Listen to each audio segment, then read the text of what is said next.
قرآن مجید فرقان حمید کا 11واں پارہ اور سورۃ یونس کی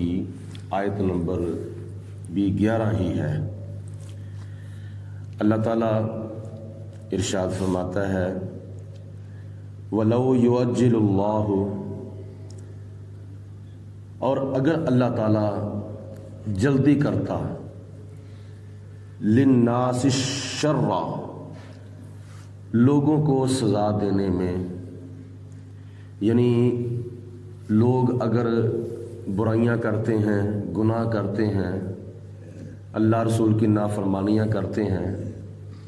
تو ان کے بد اعمال کی وجہ سے اگر خدا تعالیٰ لوگوں کو سزا دینے میں، عذاب دینے میں جلدی کرتا، استعجالہم بالخیر، جیسے لوگ دنیا کا فائدہ حاصل کرنے میں جلدی کرتے ہیں کہ ہمیں فلاں فائدہ بھی حاصل ہو جائے، فلاں نفع بھی حاصل ہو جائے، تو جب جہاں کوئی فائدہ حاصل کرنے کا موقع دیکھتے ہیں تو لوگ جلدی کرتے ہیں کہیں یہ موقع ضائع نہ ہو جائے۔ تو اللہ فرماتا ہے کہ جیسے لوگ دنیا کا فائدہ حاصل کرنے میں جلدی کرتے ہیں، اسی طرح اگر میں بھی لوگوں کے گناہوں کی وجہ سے ان کو سزا دینے میں جلدی کرتا، لَقُضِيَ إِلَيْهِمْ أَجَالُهُمْ، تو پھر کب کی ان کی موت ہو جاتی، ان کا کام کب کا ملیا میٹ ہو جاتا، کب کہ وہ لوگ صفحہ ہستی سے مٹ جاتے۔ لیکن خدا تعالیٰ فرماتا ہے میں ڈھیل دیتا ہوں، میں گنجائش دیتا ہوں، میں تمہیں سزا دینے میں جلدی نہیں کرتا، اور اس کی کچھ وجوہات ہوتی ہیں۔ ایک وجہ تو یہ ہے کہ یہ میں تمہیں ڈھیل دے رہا ہوں تاکہ تم توبہ کر لو، تمہیں توبہ کے لیے میں تمہیں ٹائم دیتا ہوں۔ اور دوسری وجہ یہ ہے کہ اگر خدا تعالیٰ کی طرف وہ توبہ نہیں کرتے تو اللہ پاک ان کو اتنا پھر ذلیل کر کے عذاب دیتا ہے تاکہ وہ لوگوں کے سامنے شرمندہ ہو جائیں، منہ دکھانے کے قابل نہ رہیں۔ تو یہ موقع پر سزا نہ دینے کی کچھ وجوہات ہیں، ورنہ اللہ تعالیٰ تو اللہ کل شیء قدیر ہے۔ پہلی قوموں کے اوپر کون کون سا عذاب نازل نہیں ہوا؟ تو یہ اللہ پاک کی ذات بابرکات کا شکر ادا کرنا چاہیے کہ خدا گناہ کرنے کے باوجود بھی انسان کو موقع پہ سزا نہیں دیتا۔ تو اس لیے توبہ کرنی چاہیے، اللہ تعالیٰ کی بارگاہ میں اپنے گناہوں کی معافی مانگنی چاہیے۔ اللہ فرماتا ہے فَنَظَرُ الَّذِينَ، لیکن ہم چھوڑ دیتے ہیں، ہم گنجائش دے دیتے ہیں، ہم ڈھیل دیتے ہیں، لا یرجون لقاءنا، جو ہم سے ملاقات کی توقع نہیں رکھتے۔ یعنی اللہ فرماتا ہے کہ جو ہم سے ملاقات کرنے کا انکار کرتے ہیں ہم پھر بھی ان کو گنجائش دے دیتے ہیں۔ کافر لوگ جو ہیں وہ قیامت کے دن حساب و کتاب کو نہیں مانتے۔ مسلمان اس بات کا اقرار کرتا ہے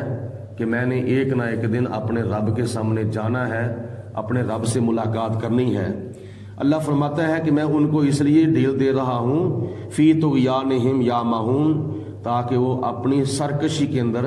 بٹکے رہیں۔ کتنے دیر تک وہ گناہ کرتے رہیں گے؟ آخر کار ایک وقت ایسا آئے گا کہ جب اسرائیل علیہ السلام آ جائیں گے، ان کی روح قبض ہو جائے گی، اور پھر اللہ پاک اس کو دوسروں کے لیے سبق کا سبب بنا دے گا۔ تو رب العالمین کی ذات بابرکات کا شکر ادا کرنا چاہیے کہ خدا کی ذات بابرکات نے ہمیں دنیا کے اندر آخرت سنوارنے کے لیے، قبر سنوارنے کے لیے ٹائم دیا ہے۔ وَإِذَا، اور جب مَسَّ الْإِنسَانَ، جب انسان کو پہنچتی ہے الضر، کوئی تکلیف، دعاءنا، تو وہ ہم سے دعا کرتا ہے، یا پروردگار عالم مجھ سے یہ تکلیف دور کر دے، میں آئندہ کے لیے گناہ نہیں کرتا، میں آئندہ کے لیے تیری نافرمانی نہیں کرتا، تو اب تو مجھے معاف کر دے، اب مجھ سے یہ تکلیف کو دور کر دے۔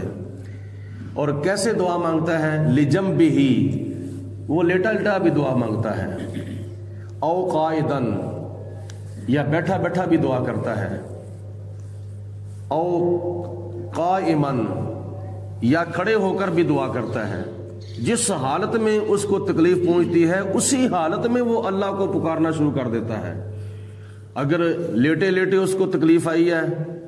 تو وہ لیٹے لیٹے خدا کی بارگاہ میں دعا کر رہا ہے، اگر کھڑے کھڑے اس کو تکلیف آئی ہے تو وہ کھڑے کھڑے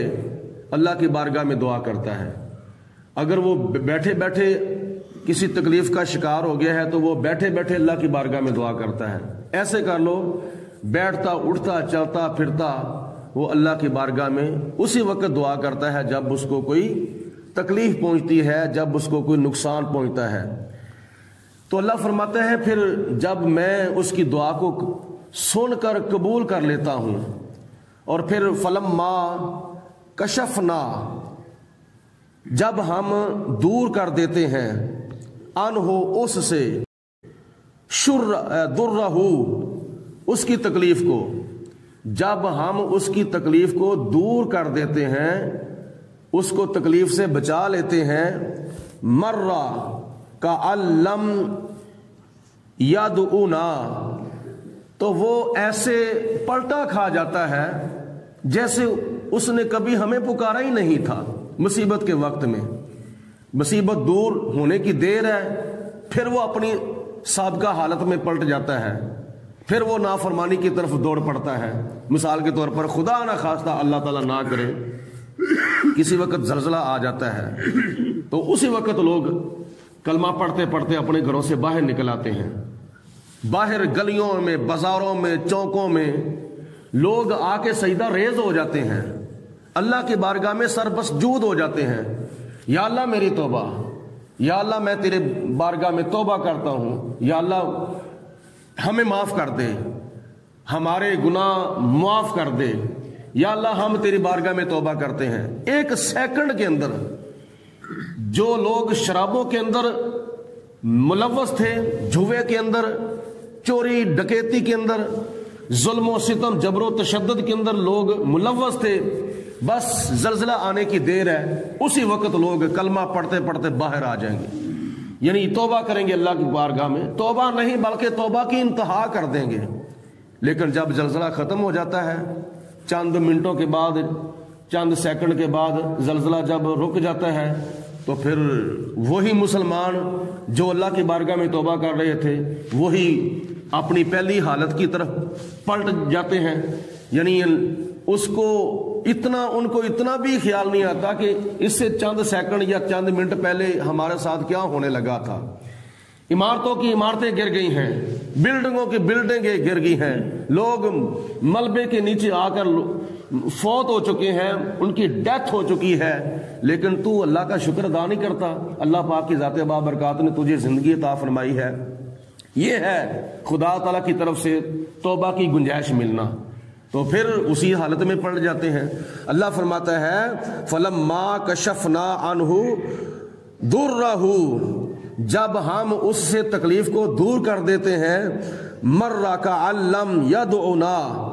گویا کہ اس نے ہمیں پکارا ہی نہیں ہے، إِلَىٰ دُرٍّ مَسَّهُ، اس تکلیف میں جو اس کو پہنچی ہے۔ كَذَلِكَ، اسی طرح، زُيِّنَ لِلْمُسْرِفِينَ، حد سے بڑھنے والوں کے لیے آراستہ کر دیے گئے ہیں، مَا كَانُوا يَعْمَلُونَ، جو وہ کرتوت کرتے ہیں۔ جو لوگ حد سے بڑھ جاتے ہیں، حد سے تجاوز کر جاتے ہیں، ظلم نہیں بلکہ ظلم کی انتہا کر دیتے ہیں، تو ان کے جو اعمال ہیں نا، اعمال سیئات یا بد اعمال، وہ ان کے لیے خوشنما بنا دیے جاتے ہیں۔ یعنی اوروں کی نظروں میں تو وہ بد اعمال ہوتے ہیں، لیکن جو وہ کر رہا ہوتا ہے نا، اس کو نہیں احساس ہوتا کہ میں کیا کر رہا ہوں، وہ کہتے ہیں کہ بڑا اچھا کام ہے۔ آج بھی کئی لوگ برے کام کو اچھا کام سمجھتے ہیں۔ خیر مہر ہے، جب آخرت میں اللہ کی بارگاہ میں جائیں گے تو پھر دیکھی جائے گی۔ کئی لوگوں کے یہ الفاظ ہوتے ہیں۔ اللہ کی ذات بابرکات سے ڈرنا چاہیے۔ اللہ پاک نے آگے پھر اس کی وضاحت فرماتے ہوئے ارشاد فرمایا وَلَقَدْ أَهْلَكْنَا اہلکنل قرونا، اور بے شک ہم نے ہلاک کر دیا تھا، تباہ و برباد کر دیا تھا، ملیا میٹ کر دیا تھا، صفائے ہستی سے مٹا دیا تھا بہت سی قوموں کو، من قبلکم، اے کفار مکہ تم سے پہلے، اے مکے کے کافروں تم سے پہلے ہم نے قوم عاد کو تباہ کر دیا، قوم سمود کو تباہ کر دیا، قوم نوح کو تباہ کر دیا، قوم لوط کو تباہ کر دیا، قوم شعیب کو تباہ کر دیا، تم سے پہلے کئی قومیں ہم نے ہلاک کر دیں، تباہ و برباد کر دیں۔ کب؟ لما ظلموا، جب انہوں نے زیادتیوں اور ظلم و ستم کی انتہا کر دی تھی، اتنی زیادتیاں کی، اتنے ظلم انہوں نے کیے تھے کہ اللہ پاک کی ذات بابرکات نے ان کے اوپر قہر نازل کر دیا، آسمان سے مختلف صورتوں میں غضب نازل کر دیا۔ وجاءتہم، اور آگے تھے ان کے پاس، رسولہم، ان کے رسول، بالبینات، واضح نشانیاں لے کر، یعنی روشن معجزات لے کر آئے جو ان کی حقانیت کی دلیلیں اور ثبوت تھے۔ انہوں نے آ کر اپنے معجزات دکھائے لیکن پھر بھی نہ مانے۔ حضرت ابراہیم علیہ السلام کے معجزات نمرودیوں نے دیکھے پھر بھی وہ نہ مانے۔ فرعونیوں نے حضرت موسیٰ علیہ السلام اور حضرت ہارون علیہ السلام کے معجزات دیکھے تو پھر بھی نہ مانے۔ قوم شعیب نے، قوم مدین نے حضرت شعیب علیہ السلام کے معجزات دیکھے تو پھر بھی نہ مانے۔ اللہ پاک فرماتا ہے کہ میں نے اپنے رسولوں کو معجزات دے کر بھیجے تھے تاکہ وہ جا کر لوگوں کو دکھائیں اور لوگ ایمان لائیں، لیکن اس کے باوجود وما کانوا لیؤمنوا، وہ ایمان لانے والے نہیں تھے۔ انہوں نے پھر بھی سرکشی کی، پھر بھی ضد بازی کی۔ کذالک، اسی طرح، نجزی القوم المجرمین، ہم اسی طرح مجرم قوم کو بدلہ دیتے ہیں، سزا دیتے ہیں۔ ثم، پھر، جعلناکم، ہم نے تمہیں بنایا، اے کفار مکہ ہم نے تمہیں بنا دیا، خلائف فی الارض، زمین کے اندر جانشین، من بعدہم، ان کے بعد، یعنی وہ جو قومیں تباہ و برباد ہو گئیں ان کے بعد ہم نے ان کی جگہ پر تمہیں ان کا جانشین بنا دیا۔ پہلے وہ دنیا کے اندر آباد تھے، جب وہ برباد ہو گئے تو ان کی جگہ پر ہم نے تمہیں آباد کیا، تو تم ان کے قصے پڑھ کر، سن کر میرے پیارے حبیب علیہ السلام سے تم سبق حاصل کرو اور عبرت حاصل کرو۔ تو ہم نے تمہیں اس لیے ان کا جانشین بنایا، ان کے بعد زمین کے اندر تمہیں اس لیے آباد کیا، لننظرا، تاکہ ہم ظاہر کریں، مطلب ہے کہ آنے والے لوگوں کے واسطے ہم تعملون، کیف تعملون، کیسے تم عمل کیا کرتے تھے۔ تو اس لیے ان کفار مکہ کے لیے پہلی قوموں کو خدا نے عبرت بنایا، اور کفار مکہ کو خدا نے ہمارے لیے عبرت اور سبق حاصل کرنے کا ذریعہ اور سبب بنایا۔ تو ہم کتنے خوش نصیب ہیں کہ اللہ پاک کی ذات بابرکات نے پہلی امتوں کو امت مصطفیٰ کے لیے سبق حاصل کرنے کا ذریعہ اور سبب بنایا ہے، اور امت مصطفیٰ کو اللہ پاک نے کسی اور کے لیے سبق حاصل کرنے کا ذریعہ اور سبب نہیں بنایا۔ تو یہ ہماری خوش نصیبی ہے، تاکہ ہم اللہ کی بارگاہ میں زیادہ سے زیادہ توبہ کریں، اپنے گناہوں کی معافی مانگیں، ذکر و فکر کے اندر دنیا کا وقت گزاریں۔ قرآن پاک میں